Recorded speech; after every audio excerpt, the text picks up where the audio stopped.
When discussing the Black people affected by the Salem Witch Trials, most people only ever talk about Tituba. But today we're going to discuss in two separate videos the other enslaved women who were also accused. The first is named Candy, an enslaved woman who was caught up in the Salem Witch Trials of 1692.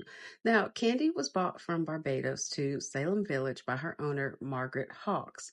Her story is one that very few people of African descent lived to tell in 17th century Massachusetts.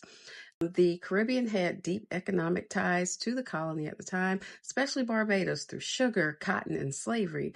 And in fact, Reverend Samuel Parris and Tituba, the most famous enslaved woman of the trials, were also from Barbados. So the story goes that on July 2nd, 1692, Candy was accused of witchcraft by villagers Mary Walcott and Ann Putnam.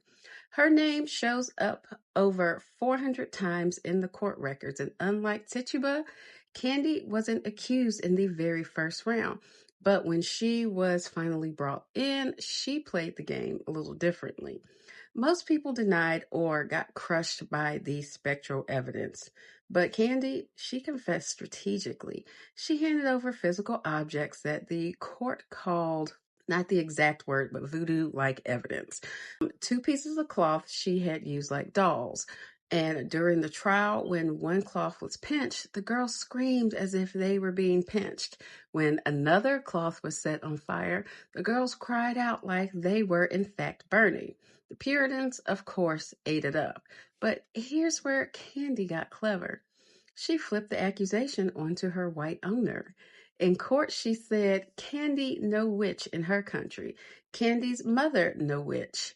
Candy no witch in Barbados. Mistress gave Candy witch in this country. So, in other words, if she was a witch, that's because her white mistress made her one. She claimed Hawks bought her Satan's book and forced her to sign it. So by tying her fate to her white owners, Candy avoided execution. And like others who confessed, she was eventually found not guilty. And then she sort of just vanished from the record. Now, history only ever talks about Tituba, but Candy and Mary Black, the other enslaved woman, both outmaneuvered the Salem courts. But because of this, whatever happened to them after the trials were over with, it kind of just faded into silence. But it was indeed quite smart of her to turn everything around on her owner and basically said, that white woman made me a witch. I didn't do it myself.